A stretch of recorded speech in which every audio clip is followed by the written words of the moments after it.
Here's the big challenge of life. You can have more than you've got because you can become more than you are. That's the challenge. And of course, the other side of the coin reads, unless you change how you are, you'll always have what you got.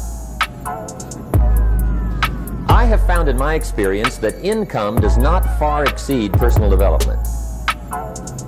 Now, sometimes income takes a lucky jump, but sure enough, unless you grow out where it is, it'll usually come back where you are. Life has strange ways. If somebody hands you $1 million, best you become a millionaire quickly, so you get to keep the money. Otherwise, sure enough, it'll disappear.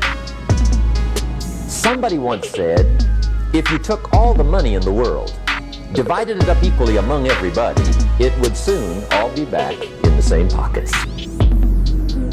Incredible. Success is something you attract, not something you pursue. Success is looking for a good place to stay. So instead of going after it, you work on yourself. Personal development. See, the major question to ask on the job is not what are you getting? The major question to ask on the job is what are you becoming? See, the big question is not what am I getting paid here? The big question is what am I becoming here? Because true happiness is not contained in what you get. Happiness is contained in what you become. So that's our major subject for tonight, personal development. Of all the assignments Mr. Shoaff gave me at age 25, this was probably the most difficult. In fact, I'm still working on this one. I think it's an unending challenge to see what you can become. The next subject is called Basic Laws. And it's good to study the basics. And I call these basics primarily because they come from the Bible. Now, I'm not a theologian or a minister, and that'll be apparent. But Mr. Shoaff taught me that the Bible was a good textbook for ideas and stories and success equations, how to live the better life. I found out that was true. He also taught me that the Bible is as practical as it is spiritual, and I found out that's true. If you look at your bank account and your income and you're not happy, there are several places in the Bible to check to see what the heck's wrong so you can make the changes. And we're going to cover some of those tonight, called basics. Okay, the next subject is my favorite, setting goals. Mr. Shoaff taught me how to set goals. What a favor that was. One morning at breakfast, shortly after I met him, he said, Jim, let me see your current list of goals and let's go over them and talk about them. He said, maybe that's the best way I can help you get a better direction started. And I said, I don't have a list. He said, well, is it out in the car or home somewhere? I said, no, sir. I don't have a list anywhere. He said, well, young man, that's where we got to start. He said, I can tell you right now, if you don't have a list of your goals with you, he said, I can guess your bank balance within a few $100s. Which he did. And that got my attention. I said, you mean my bank balance would change if I had a list of goals? He said, drastically. That day I became a willing student how to set goals. And sure enough, learning how to set goals changed my life. And I often wondered why no one had ever taught me how to set goals up until age 25. I went to high school, but if they offered it, I missed it. I went to college for a year, never heard it. I worked for Sears. Really? And to my knowledge, Sears never taught it. Right? How to set goals. So here I am, age 25, married, my family's starting, I've been to college, I'm working, and I still don't know how to set goals. But fortunately, when I was 25, I met the man who taught me how, and it revolutionized my whole life. Economically, socially, personally, it's incredible. So I want to share with you tonight what Mr. Shoaff shared with me, how to set goals. It can be a life changer. Okay, the next subject is the negative part of the seminar. Life is part negative, so we got to talk about the negative. And this subject is called diseases of attitude. Diseases of attitude. There's a lot of things that can wreck your chances to do well. We live in a rather dangerous world, so you got to be not only wise, you got to be careful.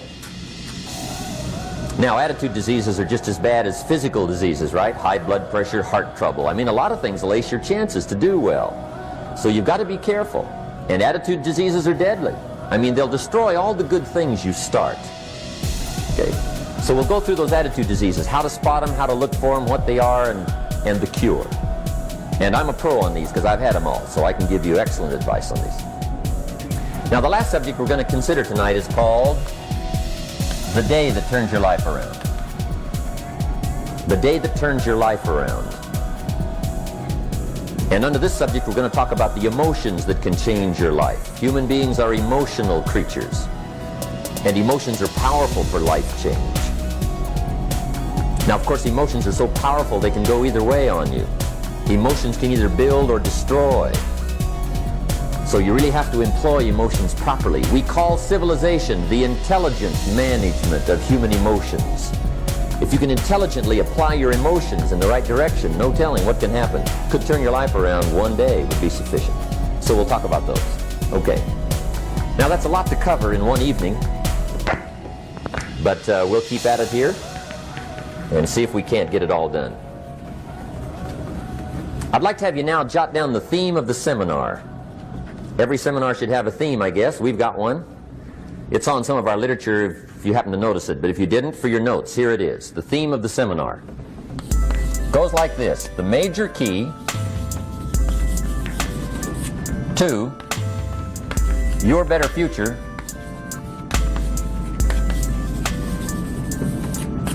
is you.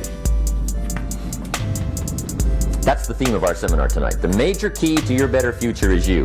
And I'd like to have you underline two words just to give it some added punch. Underline the word major and the word you, so that it reads, the major key to your better future is you. Now, my first suggestion is transfer this to a card or something where you can put it up, where you can see it every day. Preferably put it up where you can see it at the beginning of the day, before you go off to put the day together. This is a good phrase just to glance at, to keep in mind as you're putting the day together. It's called the silent seminar.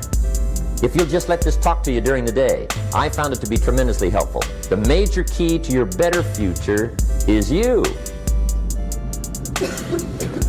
For a big share of my life now, I didn't have this one quite figured out, among a lot of things I didn't have quite figured out. Many things used to puzzle me back in those early days. I used to wonder why two people could work for the same company, one make twice as much money. Now see, that used to puzzle me. And maybe they were the same age, graduated from the same school, live in the same community, work for the same company, with the same products and the same services. They've got the same traffic, the same problems, and one makes $1,000 a month, the other one makes $2,000 a month. Now that was my puzzling question. Why would this long list be the same and the money twice as much? I asked, what's the difference between $1,000 a month and $2,000 a month? And I don't mean $1,000 a month, right? I could figure that out. But what makes the difference? Why would one person do twice as well, 3 times as well? Speaking economically, now I know there's more than one way to do well. I understand that. But in this little narrow area called compensation, what's the difference? Well, back then, with my faulty thinking, I'm trying to reason it out. I thought, well, maybe time makes some of the difference, right? Some people do better because they have more time. I used to say, Harold ought to be able to do well. He's got a lot of time. If I had all of Harold's time, I could do well. Now, that's got to be dumb, right? Number one, you can't get somebody else's time. A guy says to me one time, he says, you know, if I had some extra time, I could make some extra money. I said, then forget it. There isn't any extra time. Hey, when the clock strikes 12 midnight, that about wraps it up, right? I mean, you can look around the gongs there for a little more, but it's over. You say to the guy, what are you doing? He says, I'm looking for extra time. See, they'll come and take you away, right? There isn't any more time. Now, if you can't get more time, which you can't, what could you get more of that would make a difference in economic results? And here's the key word. Make it a part of your notes. We're going to consider it tonight. The word is value. And I have a little phrase for your notes. Value makes the difference in results. Value makes the difference. You can't get more time, but you can create more value.